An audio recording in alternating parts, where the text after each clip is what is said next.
하나님께서 우리에게 우리 모두의 죄악을 그에게 담당시키셨다 말씀하셨습니다. 그래서 우리의 모든 죄를 담당하신 분은 세상에 단 한 분, 오직 예수이십니다. 나의 연약함, 나의 부족함, 나의 허물, 나의 죄악을 다 짊어지시고 품고 사랑하실 수 있는 이는 오직 한 분, 오직 예수 그리스도 한 분이십니다. 저도 제 인생에 무너짐이 왔을 때 그렇게 친하게 지냈던 중마고 친구들, 10여 년이 넘도록 그렇게 서로를 소중하고 아끼던 친구들과의 관계에서도요, 제가 무너져서 한 두 달 동안 계속 너무 힘들다, 너무 죽겠다, 너무 외롭다, 이거를 계속 반복하니까요, 친구들도 그만 좀 해라, 다 힘들다, 너만 그렇게 힘든 거 아니고 우리도 괴롭고 힘든데 그냥 참고 가는 거다. 그러면서 나중에는 제가 힘들다는 것을 말조차도 못하게 그냥 막아버리더라고요. 그러니 말도 못하니까 더 숨통이 조이고 외롭고 완전히 인생이 바닥으로 갔습니다. 그런데 완전 밑바닥에 있는 인생 속에 그런 나에게 오직 예수만 찾아오셨어. 그거 네 문제 아니고 하나님 떠난 문제야. 하나님과 함께 해야 될 네가 하나님과 함께 하지 못하니까 네 생각, 네 기준에 잡혀가지고 스스로 무너질 수밖에 없는 그 흑암의 권세는 네가 막을 수 없고 오직 나만 막을 수 있다. 그래서 그의 찔림은 우리의 허물 때문이요, 그가 상함은 우리의 죄악 때문이라. 그가 채찍에 맞음으로 우리는 나음을 입었도다. 그래서 완전히 무너질 수밖에 없는 저와 여러분의 인생 속에 그런 우리를 외면하고 정죄하고 판단하지 않고 있는 그대로를 품고 사랑해 주실 수 있는 분은 오직 예수 그리스도 한 분이십니다. 그 예수께서 십자가에 못 박혀 죽으시면서 우리의 모든 죄악을 깨끗하게 씻어버리시고 죄로 인해 지옥 배경 사망 권세 속에 들어갈 수밖에 없는 우리의 운명 사주 팔자를요, 부활하신 예수 그리스도께서 그 지옥 배경 사망 권세, 마귀의 권세를 단번에 박살내셨습니다. 부활하신 예수를 만날 때 우리도 모르게 현실과 상황과 사람을 초월할 수 있는 힘을 주십니다. 부활을 믿으려면요, 현실적인 생각으로는 절대 이해할 수 없습니다. 육신적인 기준을 가지고서는 부활을 이해할 수가 없습니다. 부활을 이해하려면 근본이 치유되어야 합니다. 그래서 예수님께서 그 제자들을 부활하신 모습으로 찾아가시니 그들의 근본이 치유되게 하셨습니다.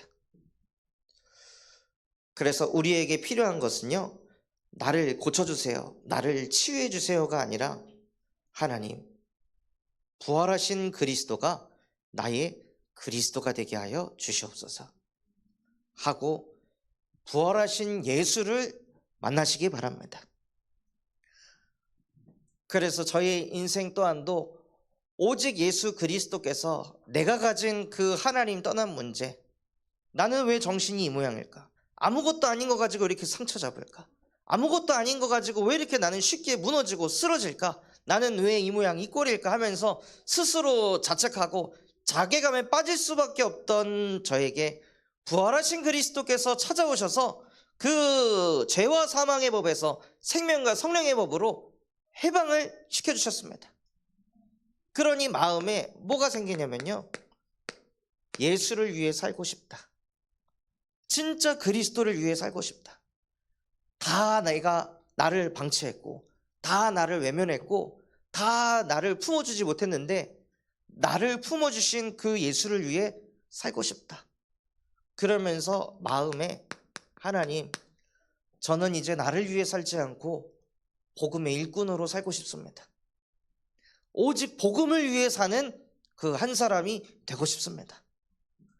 복음을 위해 살지 않다가 내 인생이 여기까지 왔습니다. 그러니 다시는 나를 위해 살지 않고 오직 그리스도를 위해 사는 인생이 되게 하옵소서 하고 복음이 들린 날 제 마음속에 복음의 일꾼으로 살고 싶다는 마음을 하나님께서 주시더라고요. 오늘 읽었던 말씀처럼 네 자녀들이 여호와의 교훈을 받을 것이니 말씀하신 그대로요. 그 전에는 그렇게 여호와의 교훈을 받기 싫어하던 제 인생이 어머니가 너 예배 안 해서 그래, 너 흑암에게 잡혀서 그래, 사단에게 속아서 그래. 그럼 늘 또 그놈의 사단, 그놈의 마귀, 그놈의 예배, 아우 지긋지긋하다, 알았어 내가 알아서 할게, 그러던 저였는데요, 어느 날 여호와의 교훈을 받게 하시는 거예요. 부모님이 얘기해서가 아니라 그냥 자발적으로 복음의 일꾼으로 살고 싶다. 복음이 들린 그날 이후로부터 부모님께서 저를 야 예배 가야지, 일어나라, 뭐 해라 이런 걸 하지 않아도 자발적으로 그냥 제가 일어나지는 거예요. 그 전에는 진짜 단 하루라도 이렇게 늦잠을 잘 수가 없나, 정말 이놈의 크리스찬. 어렸을 때는 남들은 다 디즈니 만화동산 그거 보는데 나는 그거 시작할 때 교회 가야 되고, 그래서 늘 그 교회에 대한 안 좋은 생각들이 있었는데요, 어느 날 부활하신 그리스도를 만나고 나니까 제 발로 그냥 일어나서 예배자가 되려고 하는 거예요.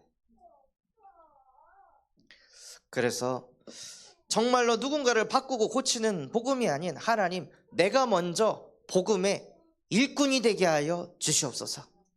그래서 나를 통해 그는 온 땅에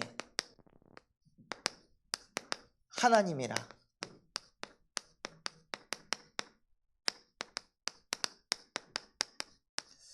그래서 우리가 복음의 일꾼이 돼서 우리가 믿는 예수 그리스도는 온 땅의 하나님이시다. 온 땅이 예수를 믿어야 하고 온 민족이 그리스도를 만나야 한다. 하나님, 나는 그 일을 하는 복음의 일꾼이 되겠습니다. 그래서 온 땅의 하나님이신 그분은 유일하신 하나님이십니다.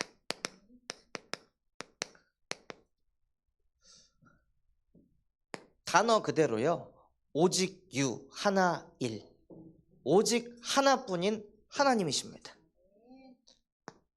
그래서 복잡한 게 없습니다. 우리는 단 하나뿐을 믿습니다. 그 유일하신 하나님께서 우리를 유일한 존재로 창조하셨습니다. 우리를 유일한 존재로 창조하셨다는 것을요, 성경을 통해 확인하시기 바랍니다. 신명기 6장 4절에 이스라엘아 너희는 들으라, 우리 하나님은 오직 유일하신 여호와이시니.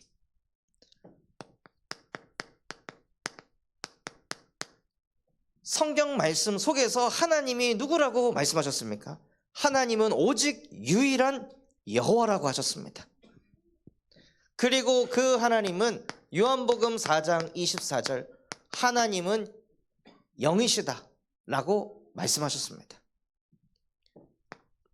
그래서 하나님은 영적 존재이시며 하나님은 단 하나뿐인 유일하신 하나님이십니다. 그 하나님께서 우리 인간을 창조하셨습니다. 창세기 1장 27절 인간을 하나님의 형상으로 창조하셨습니다. 하나님이 유일하시고 하나님이 영이십니다. 그거를 가지고 있는 하나님께서 자기와 똑같은 형상으로 인간을 창조하셨다는 것은 무슨 뜻입니까? 모든 생물, 나무도 생명이 있고 짐승도 생명이 있습니다. 물고기도 생명이 있고 새도 생명이 있습니다. 그런데 인간만 유일하게 하나님의 형상을 가진 영적인 존재로 창조하셨습니다. 그래서 유일하게 인간만 하나님과 함께 할 수 있습니다. 그리고 유일한 존재로 창조하셨기 때문에요, 우리를 유일한 나로 창조하신 겁니다. 김다함이라는 목사는 이전에도 없었고 앞으로도 없을 존재입니다. 온 인류를 통틀어서 저라는 사람은 단 한 사람입니다. 저와 여러분은 그런 존재로 창조하셨다는 것입니다. 나라는 존재는 전에도 없었고 앞으로도 없을 존재로 창조하셨습니다. 수많은 인구 중에 한 사람이 아닌 온 인류 중에 유일한 나로 우리를 창조하셨다는 것입니다. 그래서 우리가 누구하고 비교할 이유가 없습니다. 나를 유일한 존재로 창조하셨으니까요. 하나님의 나에게 주신 유일한 것이 있는데 왜 우리가 나에게 안 주신 걸 가지고 그것 갖고 남하고 비교하면서 살아야 되겠습니까? 정말 하나님의 형상으로 창조된 게 믿어졌다면요, 하나님이 나를 전에도 없었고 앞으로도 없는 유일무이한 존재로 나를 창조하셨구나. 나는 그러한 소중한 존재구나. 하나님에게 단 하나밖에 없는 유일한 존재로 나를 창조하셨구나. 이게 우리의 형상이 어떤 존재로 창조되게 깨달은 것입니다. 그래서 우리가 TV를 보거나 드라마를 볼 때, 어느 연기를 볼 때요, 남들과 똑같이 하는 연기를 보고 감동을 받는 게 아니라 그 사람만이 가진 유일한 연기를 보고, 여러 가수의 그 노래를 듣지만 그 가수만 가진 유일한 그 음색을 듣고 사람들은 감동을 받습니다. 기술이 똑같고 뭐가 똑같은 걸 보고 감동을 받는 게 아니라 유일한 것을 볼 때, 하나님께서는 그러한 존재로 다른 사람이 흉내낼 수 없고 가질 수 없는 유일한 것을 가진 유일한 나로 저와 여러분을 창조하셨습니다. 그리고 그 인간을 하나님께서 축복하신 거예요. 창세기 1장 28절, 하나님의 형상을 가진 인간들에게 하나님께서 복을 주시며 이르시되 생육하라. 그 생육은요, 생명을 낳다라는 뜻을 가지고 있습니다. 그 생명이 어떤 생명입니까? 하나님의 형상을 가진 생명을 낳으라는 것입니다. 자식을 많이 낳으라는 뜻이 아니라 하나님의 형상을 가진 존재를 많이 낳아라. 그래서 번성하게 해라. 그리고 땅에 충만해라. 무슨 뜻입니까? 가득 차다. 하나님의 형상을 많이 낳고 번성하게 해서 온 땅 가운데 하나님의 형상이 가득 차도록 만들어라. 그것을 위해 너희에게 정복하고 다스릴 수 있는 권세를 줄 것이다 하고, 하나님은 인간을 처음 창조하실 때부터 무엇을 얘기하셨습니까? 너는 세계복음화의 주역이 될 거야 하고, 처음부터 하나님께서는 우리를 세계복음화의 주역이 되도록 만드셨다는 것입니다. 그래서 우리에게 주신 유일한 미션입니다. 세계복음화를 위해 하나님, 나를 통해 우리 가정 가문이 살아나게 하시고, 나를 통해 군산이 살고 호남이 살고 세계가 살고 후대가 살아나게 하여 주시옵소서. 그게 세계복음화의 주역이 되는 것입니다.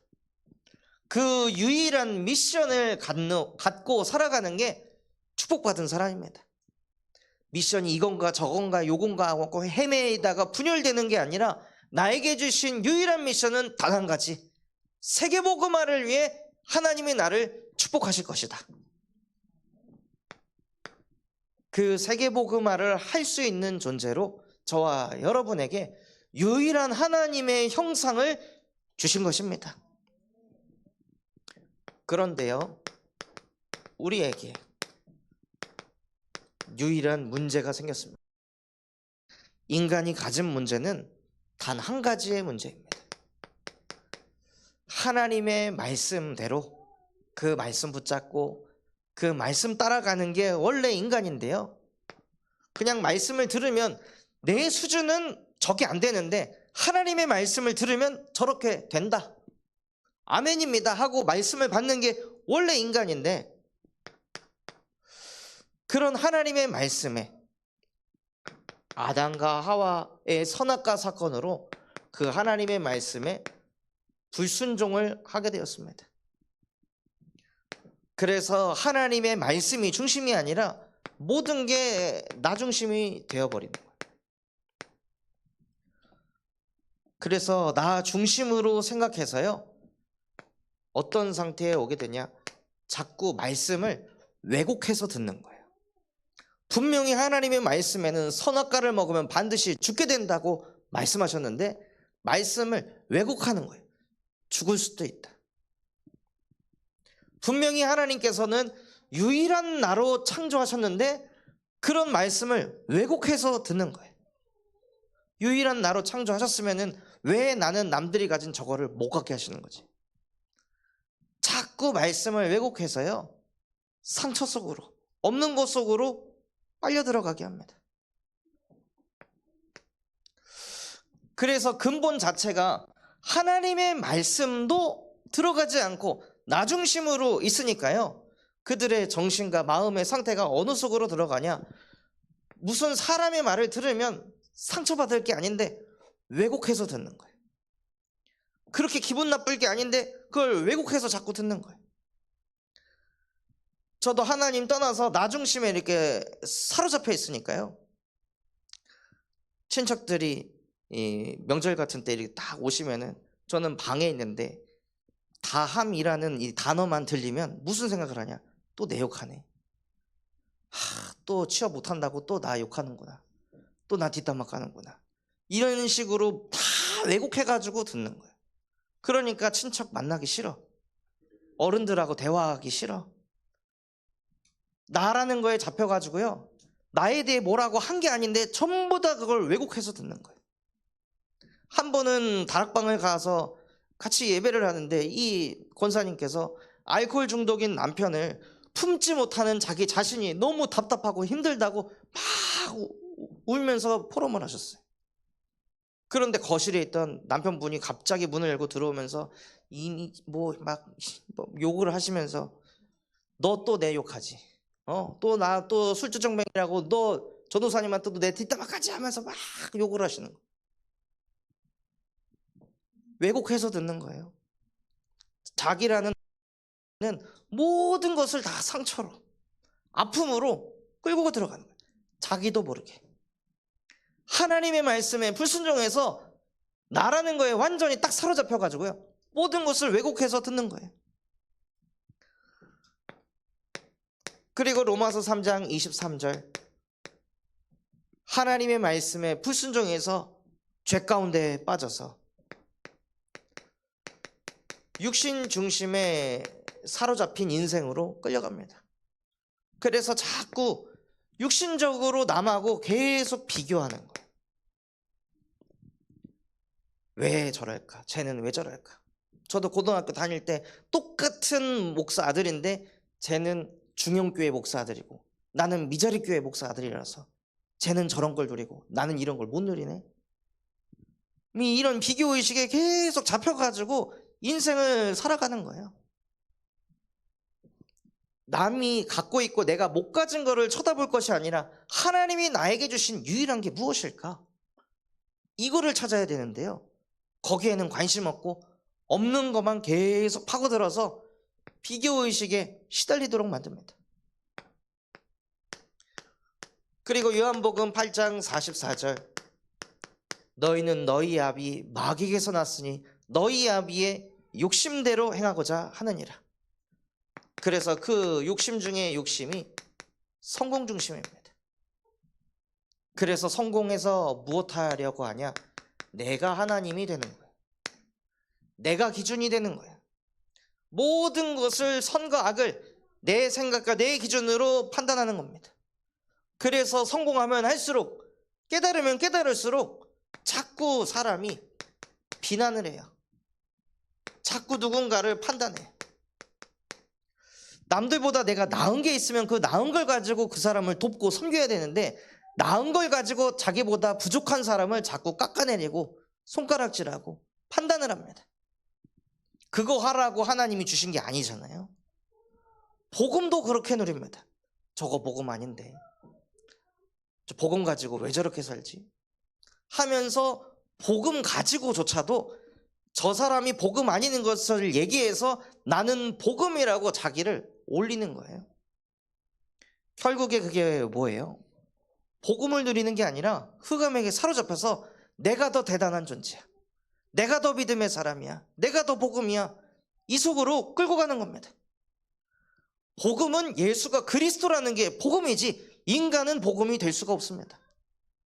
오직 예수만 복음이십니다. 그래서 나를 복음으로 만들려고 하는 게 아니라 우리는 복음이 필요하고 복음을 들어야 되는 존재입니다. 그래서 하나님의 형상이 완전히 망가져서 하나님의 말씀에 불순종하고 죄 가운데 빠져 사단에게 잡힐 수밖에 없는 우리에게 하나님께서 유일한 해답을 주셨습니다. 창세기 3장 15절, 여자의 후손을 보내서 나 자신이 자꾸 하나님 되도록 만드는 뱀의 머리를 박살낼 것이다. 우리가 가진 진짜 문제가 무엇입니까? 내가 하나님 되니까 시달리는 겁니다.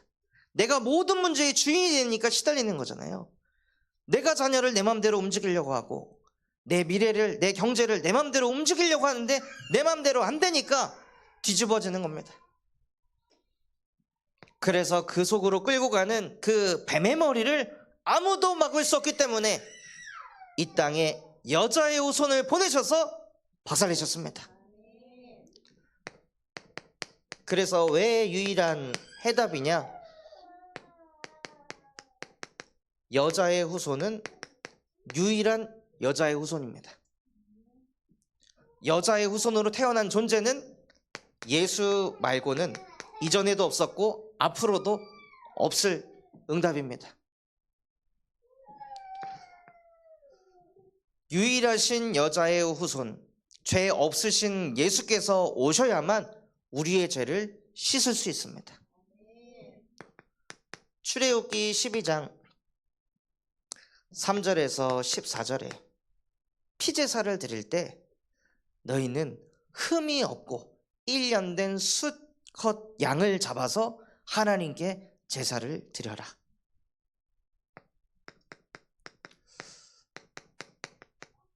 유일한 피제사입니다. 흠이 없고 무슨 뜻입니까? 죄가 없고 흠 잡을 게 없는 그런 어린 양을, 1년 된 순양을, 1년이 됐을 때 양이 가장 건강하대요. 양이 정점에 오를 때가 1년이 될 때라고 합니다. 그래서 예수께서도 자기 인생의 정점이실 때 나이 33살에 그 정점인 그 상황에서 희생 제물이 되신 것입니다. 이 피제사를 드리기 전에 인간이 어떤 기적을 가지고 있어도 어떤 능력을 나타내도 절대로 이 죄에서 해방받을 수 없는데, 절대로 그 재앙과 저주를 막을 수가 없는데 피제사를 드리면 유월될 것이다. 그래서 유일한 피제사 되시는 예수님께서 십자가의 보혈로 우리의 모든 죄를 깨끗하게 씻으시고 다가올 저주와 재앙을 유월되게 만드셨습니다. 그래서 유일한 해답이 무엇이냐? 십자가의 보혈입니다. 그리스도의 고난과 그리스도의 부활이 우리의 유일한 해답인 줄 믿습니다.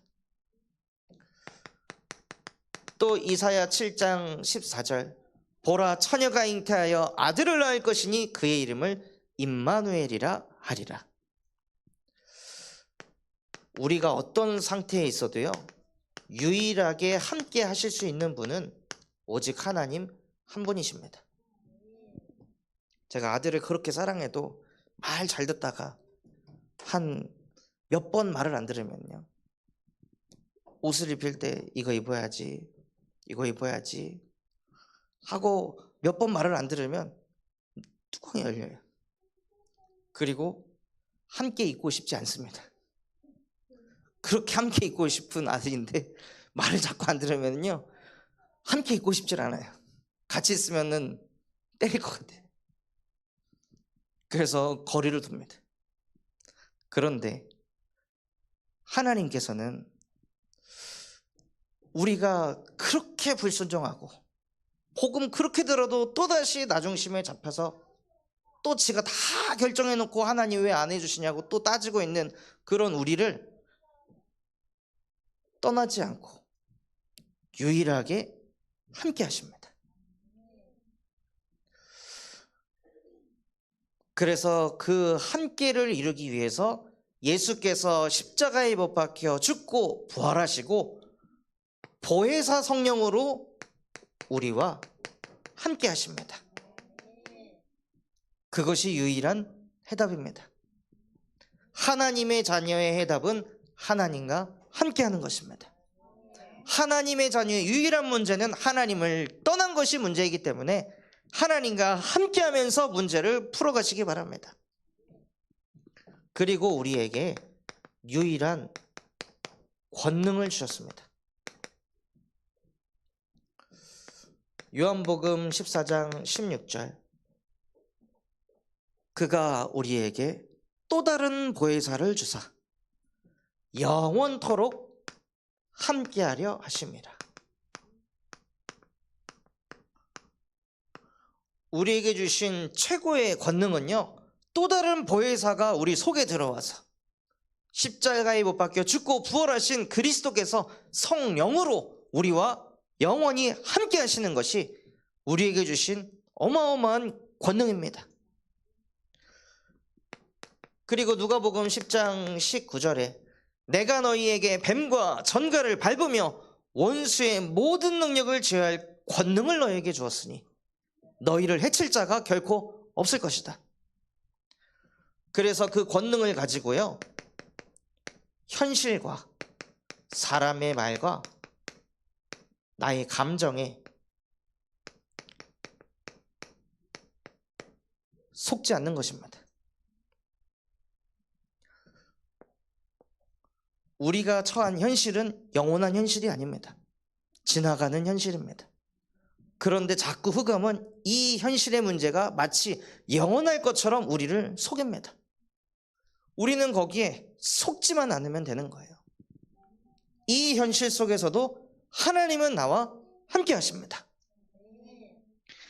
우리는 하나님의 말씀을 듣고 사는 존재입니다.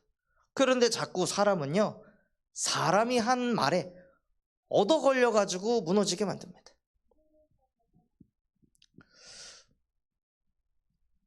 부부싸움을 할 때도 말에 얻어 걸려서, 단어에 얻어 걸려서 뭐라고 말했어? 지금 나한테 뭐라고 한 거야? 그 말을 할 수밖에 없는 근본의 상태는 안 보고 뭔가 소통하다가 단어에 꽂혀가지고 그 단어를 막 물고 늘어지면서 왜 나한테 그런 식으로 말해? 하면서 자꾸 우리는 말에 속습니다. 그리고 하나님께서 우리에게 감정을 주신 이유는 무엇입니까? 감정을 가지고 표현하라고 주신 거잖아요. 나 이런 감정이야 하고 표현하고, 또 그 감정을 가지고 다른 영혼을 이해하고 하나님을 이해하라고 우리에게 감정을 주셨습니다. 감정에 끌려가라고 주신 게 아닙니다. 그런데 자꾸 우리도 모르게 감정이 치고 들어오면 그 감정에 매몰돼가지고 감정에 끌려간다는 거예요. 우울함을 표현할 수는 있지만 우울함에 끌려갈 존재가 아닌데, 화가 나서 화를 낼 수는 있지만 화에 끌려갈 존재가 아닌데요, 자꾸 육체와 마음이 원하는 대로 하는 본질상 진노의 자녀로 끌려가는 거예요.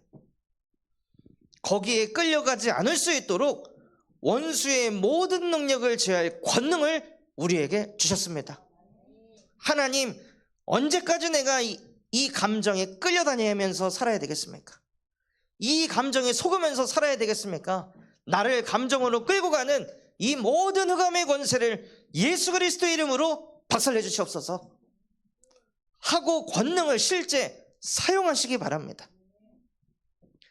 그래서 사도행전 1장 8절에요, 오직 성령이 너희에게 임하시면 너희가 권능을 받아 땅끝까지 증인이 될 것이다. 하나님께서 저와 여러분을 온 땅의 증인이 되는 권능을 주셨습니다. 그래서 정말 상황과 현실과 또 감정의 증인이 아닌 오직 예수의 증인 되시기 바랍니다. 그래서 하나님께서 저와 여러분을 온 땅의 증인으로 부르셨는데요. 우리는 무엇의 증인이 되어야 되겠습니까? 그리스도의 제자들이요, 나는 그리스도의 부활을 본 증인이다 라고 했습니다.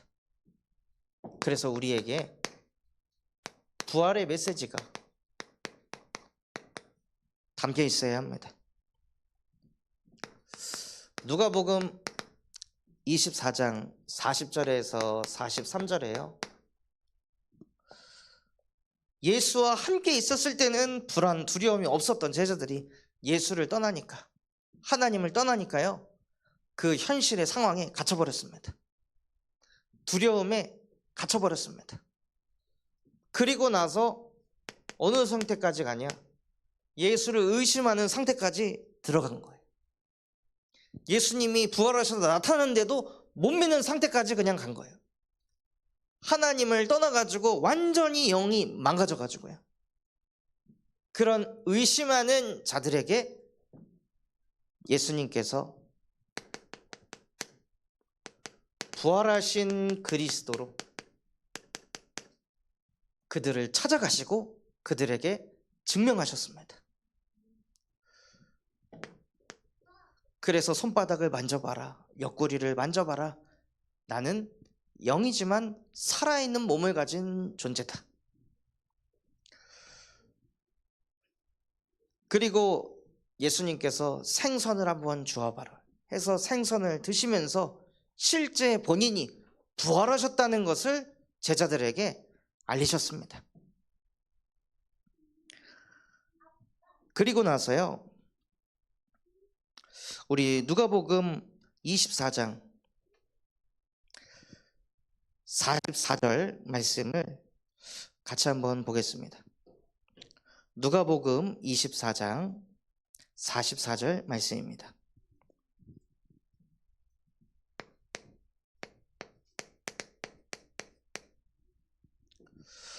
누가복음 24장 44절 말씀을 같이 한번 합독해 보도록 하겠습니다. 또 이르시되 내가 너희와 함께 있을 때에 너희에게 말한 바 곧 모세의 율법과 선지자의 글과 시편이 나를 가리켜 기록된 모든 것이 이루어져야 하리라 한 말이 이것이라 하시고. 아멘. 부활하신 그리스도께서 제자들에게 말씀하셨습니다. 모세의 율법과 선지자의 글과 시편에 나를 가리켜 기록된 모든 것이 이루어져야 한 말이 이것이다. 결국에 구약에 있는 그 모든 성경이 나를 말하고 있는 것이다. 구약이 39권입니다. 그래서 모세의 율법 5권, 선지자의 글 21권, 그리고 시편을 가리켜서 성문서라고 하는데요, 하나님을 찬양하는 그런 지혜의 서들 12권 해서 총 39권의 구약의 말씀은 나를 가리켜서 말한 것이다. 그거를 제자들이 들으니까 45절에 그들의 마음을 열어 성경을 깨닫게 하시고, 그때 성경이 깨달아지는 것입니다. 자기 개발하려고 잠언 시편을 읽는 것이 아니라요, 그리스도를 깨닫기 위해서 성경을 읽는 것입니다. 그래서 부활하신 그리스도를 만나니 받은 응답이 무엇이냐면요, 성경을 깨닫게 되었다는 것입니다. 구약의 말씀이 예수님께서 이 땅에 오시고 예수님께서 우리의 죄 때문에 고난을 당하시고 예수님께서 십자가의 부활을 통해 자기가 참 하나님이심을 증명하시겠다고 구약 말씀이 기록된 것이구나 하고 성경을 깨닫게 해주셨습니다. 그리고 누가복음 24장 47절에 또 그의 이름으로 죄사함을 받게 하는 회개가 예루살렘에서 시작하여 모든 족속에게 전파될 것이 기록되었으니, 예수 그리스도의 이름으로 내가 죄인이구나 라고 깨닫게 하시고 회개하는 그 회개가 예루살렘에서부터, 즉 내 지역에서부터 모든 족속까지 예수 그리스도의 이름이 뻗어갈 것이라고 미리 말씀하셨습니다. 그래서 저와 여러분이 먼저 부활의 메시지를 통해 내 안에 있는 불신앙, 의심이 무너지고 정말로 그리스도가 참 하나님이시고 유일하신 하나님이시구나, 그것이 우리 마음에 담겨지고 품어지고 누려질 때요, 내가 있는 지역에서부터 모든 족속에게까지 복음이 뻗어가게 하십니다. 그래서 우리가 군산에서 예배하지만 이 예배가요, 인천에도 가고 여수에도 가고 부산에도 가고 필리핀에도 가고 인도까지 하나님께서 지금 뻗어가게 하고 계십니다.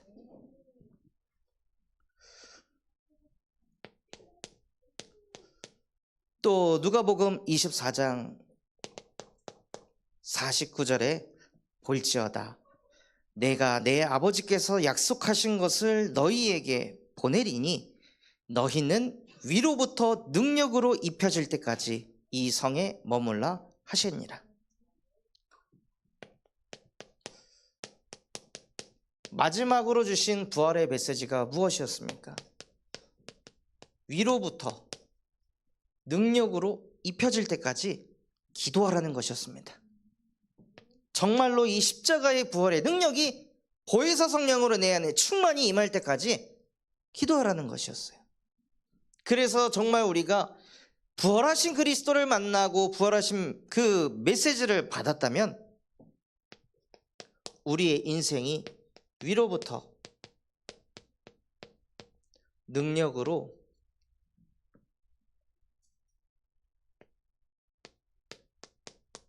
입혀질 때까지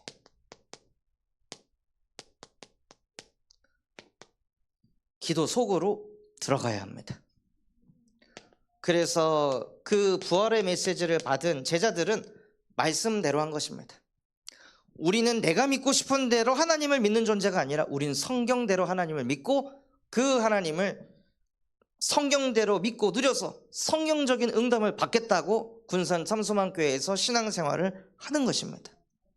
그래서 초대교회 사람들이 신앙생활한 그대로 우리가 본받고 따라가는 것이 하나님을 바르게 믿는 것입니다.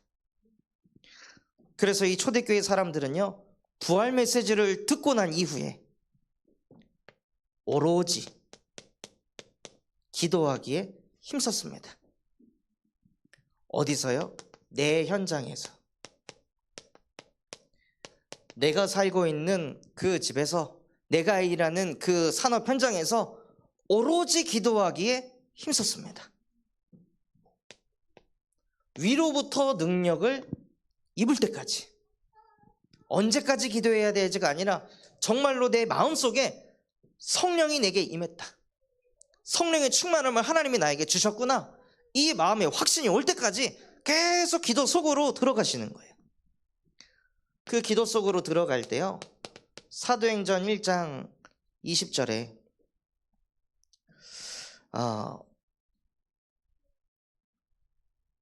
베드로가 기도를 하다가 시편에 기록되었으되 그의 거처를 황폐하게 하시며 거기 거하는 자가 없게 하소서 하였고 또 일렀으되 그의 직분을 타인이 취하게 하소서 하였도다. 베드로가 그냥 성령 충만 주세요, 성령 충만 주세요 이러면서 기도한 게 아니라 시편을 읽었다는 거잖아요. 말씀을 계속 읽고 묵상하면서 기도 속으로 들어갔다는 것입니다. 그 시편의 말씀이 자기의 직분을 타인에게 빼앗겼도다, 그 말씀을 보면서 유다의 직분이 다른 사람에게 빼앗긴다는 것이구나, 그래서 유다 대신에 또 다른 제자를 세워야겠다 하고 그 11명의 제자들에게 말씀을 가지고 포럼하는 거예요. 그래서 자기가 있는 현장에서 말씀을 가지고 확인을 하는 것입니다. 성경 말씀이 맞구나, 그대로 성취되는구나 하고 베드로는 말씀을 통해 자꾸 확인을 하는 거예요. 그리고 그 제자를 뽑을 때 어떤 방법으로 뽑았습니까? 제비뽑기를 해서 12제자 중에 한 명을 뽑은 거예요. 다른 방법도 아니고 제비뽑기를 해서. 그 방법을 쓴 이유도요. 잠언 16장 33절. 제비는 사람이 뽑지만 그 뒤의 결과는 하나님의 손에 있느니라. 그래서 그 말씀을 베드로가 붙잡고 그 말씀을 기준으로 해서 제자를 뽑은 겁니다. 그렇다는 것은 베드로는 말씀의 인도를 받는 영적 상태 속으로 들어간 거예요. 자기 생각, 자기 기준 가지고 사람을 뽑은 게 아니라 이 사람이 진짜 제자야 하고 내 사람을 갖다 심은 것이 아니라요. 성경 말씀을 근거로 해서 제비를 통해 그리스도의 제자를 뽑았습니다. 그렇게 말씀을 붙잡고 오로지 기도하기에 힘쓰고 있으니까요. 사도행전 2장 1절에서 4절에 오순절 날이 이미 이르매. 무슨 뜻입니까? 오순절 날이 이미 이뤘다는 것을 인지도 못할 만큼 이 사람들은 깊은 기도 속에 들어갔다는 거예요. 그러니 그 속에 있으니까요. 바람과 같은 불 같은 성령이 그들에게 임하여서 성령 충만이라는 응답을 받게 되었습니다. 부활의 메시지를 받고 그냥 그렇구나 하고 끝난 게 아니라 그 메시지를 자기 삶 속에 실제 적용하고 도전하니까요. 하나님께서 말씀하신 그대로 응답이 이루어졌다는 것입니다. 그래서 성령의 충만함을 받아서 증인이 되게 하셨습니다. 그래서 오직 성령이 임했을 때 나타나는 증거가 있습니다. 사도행전 2장 5절에서 13절에 이들은 그저 모여서 기도만 하고 있었을 뿐인데요. 이때부터는 기도가 달라지는 거예요. 성령이 임한 상태에서 현장에 기도를 하니까 하나님께서 하나님의 선교의 문을 여셨습니다. 내가 하고 싶은 선교가 아니라 하나님이 선교의 문을 여셨습니다. 그냥 자기가 있는 현장에서 계속 기도만 하고 있었을 뿐인데 하나님께서 이 선교의 문을 열어 가시는 거예요. 그래서 저희 교회도 선교지가 없어서 그냥 저한테도 여기저기에서 목사님 여기 선교해 보시죠, 저기 선교해 보시죠, 이런 목사님들이 많았거든요. 그런데 그런 선교 말고 진짜 하나님 앞에 기도하고 있을 때 하나님께서 열어가는 선교의 문을 보게 하여 주옵소서 하고 기도하다가 지금 저희 교회가 인도라는 선교를 만나게 하셨습니다.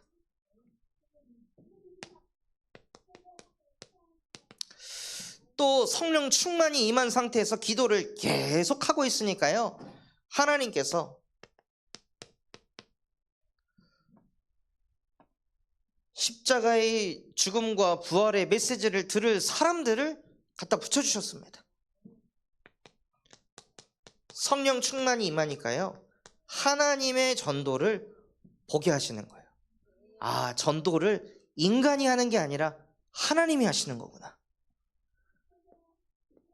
하나님이 인간을 살리시는구나 하고 하나님의 전도를 보게 하십니다.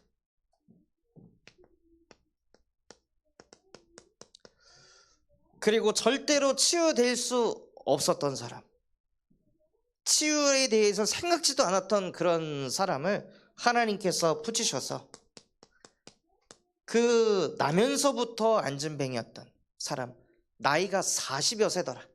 40여 년 동안 안진뱅이로 산 그 사람에게 나사렛 예수 그리스도의 이름으로 명하노니 일어나 걸어라 하니까요. 하나님의 치유가 일어나게 하셨습니다.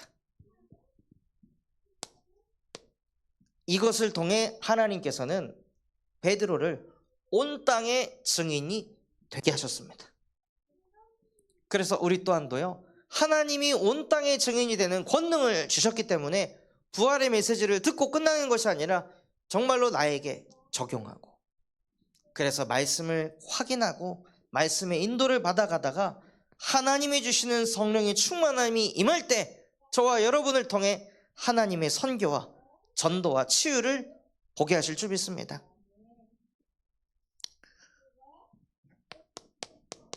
그래서 그는 온 땅의 하나님이라.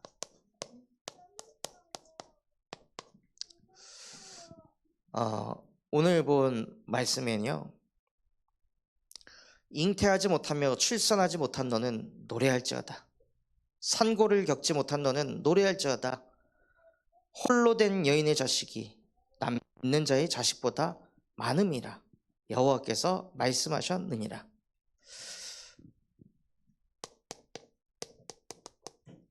자녀를 낳는다는 것이 아니라요, 하나님의 형상을 낳는다는 것입니다. 아니, 남편이 없는데 자녀를 어떻게 낳습니까? 근데 남편이 누구라고 하셨습니까? 남편이 하나님이라 하셨습니다. 남편이 그리스도라고 하셨습니다.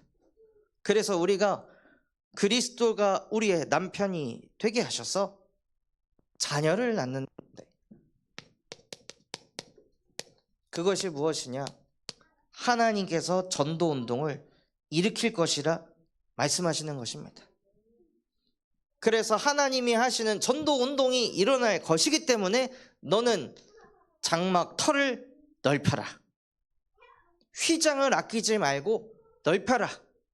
그래서 많은 사람들이 담겨질 수 있도록 그릇을 준비해라. 그래서 5월 달에 저희가 군산 캠프를 하잖아요. 그래서 저도 곳곳에서 저희 교회 아닌 분들한테도 포럼을 하니까 군산에 자기 손녀딸이 결혼을 해서 사는데 군산의료원 의사하고 산다는 거예요. 그리고 거기 자녀들도 지금 유아 유치 아이들이고, 그래서 이 아이들을 바치장 성견에 보냈으면 좋겠다. 그리고 그 현장에 2박 3일 동안 캠프하면서 그 집에서 자면서 자기가 캠프를 하고 싶다 하고 하나님께서 전도 운동할 사람들을 계속 붙여주시더라고요. 그렇기 때문에 우리는 어떤 영혼이 와도 품을 수 있는 그릇을 준비하고 있어야 합니다.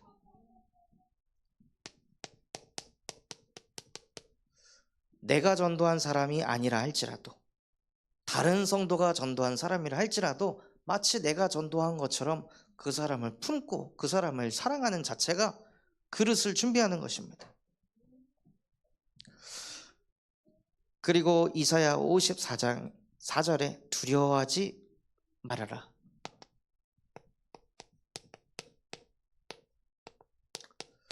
그리고 너희는 수치를 당하지 않고 모욕을 당하지 않을 것이다. 왜냐하면 너를 지으신 이가 너의 남편이니라. 전에는 우리를 통해 생명운동이 일어나지 않고 죽어가던 사람이 살아나지 않았는데, 이제는 만군의 여호와께서 우리의 남편이 되셔서 우리를 통해 하나님께서 생명이 살아난다 말씀하십니다. 그리고 내 구속자는 이스라엘의 거룩한 이시라. 그는 온 땅의 하나님이라 일컬음을 받으실 것이라. 그래서 그가 온 땅의 하나님이 되셨기 때문에 예수가 그리스도가 되신 것입니다. 온 땅의 그리스도는 단 한 분, 예수이십니다. 그 예수가 온 땅의 하나님이십니다.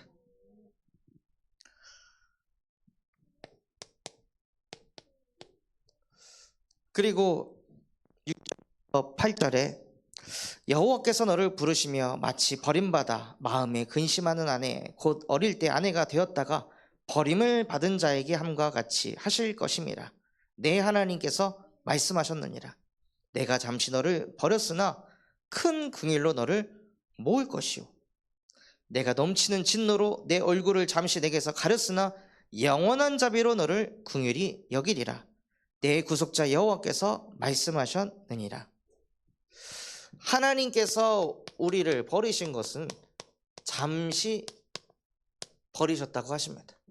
잠시 하나님께서 자기의 얼굴을 우리에게서 가렸다고 하십니다. 그런데 대부분의 교회 다니는 사람이 이것만 기억한다는 거예요.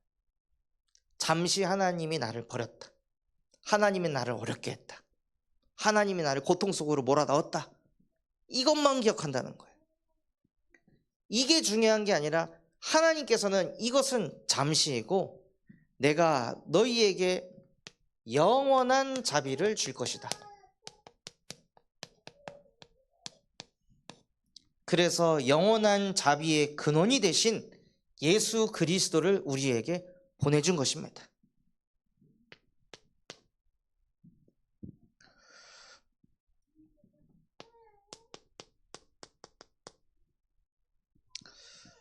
또 9절에서 10절에는요, 하나님께서 우리에게 화평의 언약을 주신다고 하셨는데요, 그 화평의 언약은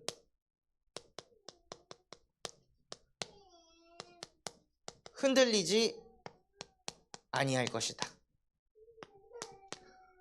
우리에게 주신 화평의 언약, 예수 그리스도의 복음은요, 영원히 흔들리지 않는 언약입니다. 그 그리스도의 보혈로 우리의 모든 죄를 영원히 대속하셨습니다.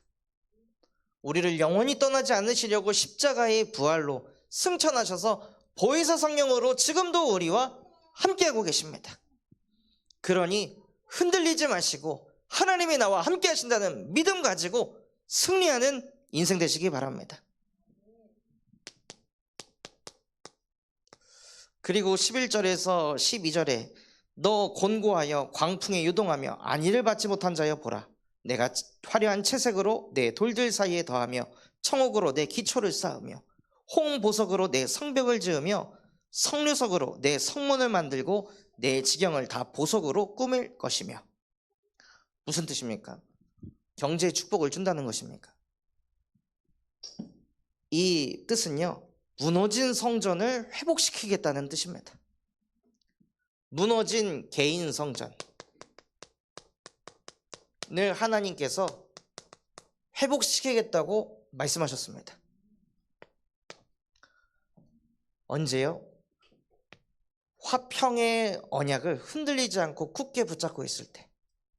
하나님이 잠시 나에게 고통 준 거를 붙잡는 것이 아니라 영원한 자비 대신 예수 그리스도의 복음을 붙잡고 있을 때 하나님께서 개인의 성전을 회복시키신다는 거예요.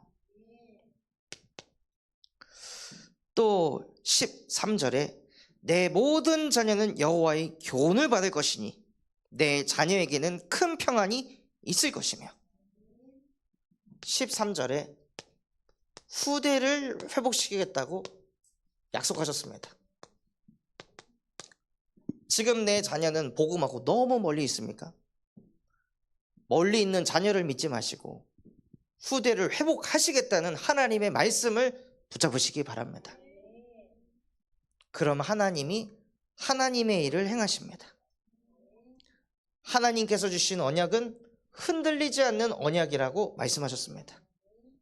반드시 후대는 살아날 것이다. 언약 붙잡고 기도하는 나의 기도를 통해 하나님께서는 우리 후대를 복음화시키실 줄 믿습니다. 하고 하나님이 후대를 살리셔야 됩니다. 어머니가 저를 살리겠다고 예배 시간마다 졸 때마다 펜으로 옆구리를 쑤시고 허벅지를 꽂고 아무리 저를 살리려고 갖다 꽂아도 1분 지나면 또 졸고 1분 지나면 또 졸고. 그러니까 어머니는 예배를 드리는 게 아니라 화를 받으셔가지고 예배 끝나면 항상 얼굴이 울그락불그락. 예배 끝나면 저는 이제 아버지 목욕실로 도망가가지고 문 잠가놓고 컴퓨터 게임하고, 그럼 또 어머니는 내려와서 예배하고 2부 예배 드리라고 또 문 두드리고.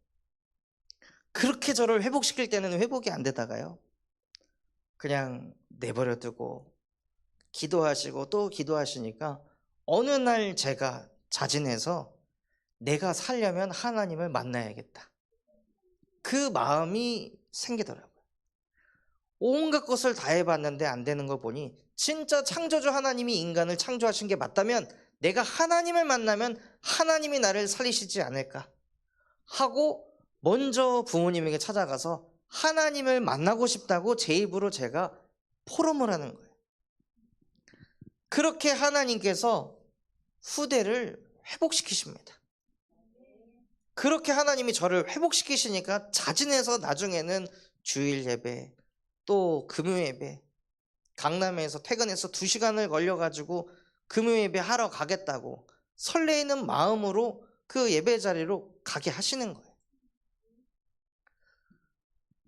그래서 후대는 하나님이 살리십니다. 그리고 14절에서 17절에 공포도 내게 가까이 못할 것이다. 또한 너와 분쟁을 일으키는 자로 자는 너로 말미암아 패망할 것이다. 또 내가 창조하고 파괴하며 진멸하는 자도 내가 창조하였은즉 너는 그들을 두려워하지 말아라. 모든 연장이 쓸모가 없게 될 것이다. 말씀하시면서요, 무너진 우리의 현장을 회복시키겠다고 말씀하십니다. 그래서 그는 온 땅의 하나님이라는 것을 하나님께서 증명하실 줄 믿습니다. 그래서 결론으로요, 정말로 우리가 현장에서 무엇 해야 되겠습니까? 하나님, 나의 현장에서 기도가 회복되게 하여 주시옵소서. 현장에서 염려 걱정하고 인본주의 쓰고 하나님께 이거 저거 주세요라고 간구하는 것이 아니라 내 현장에서 오로지 기도하며 말씀을 확인하게 하시고 말씀이 나를 인도하며 성령의 충만함을 받을 수 있도록 은혜를 주시옵소서. 그래서 무엇 가지고 기도하시냐? 강단 말씀을 붙잡고 기도하시는 겁니다. 오늘 내 마음속에 담게 하신 그 한 가지를 가지고, 그러면 그 한 가지를 통해 계속 기도하는 중에 하나님께서 저와 여러분을 온 땅의 증인이 되게 하실 줄 믿습니다. 그래서 정말 우리를 통해 온 땅에 예수 그리스도의 복음이 뻗어가기를 그리스도의 이름으로 축원합니다. 붙잡은 말씀 가지고 우리 합심해서 기도하겠습니다. 하나님 아버지 감사합니다. 오늘 말씀 주신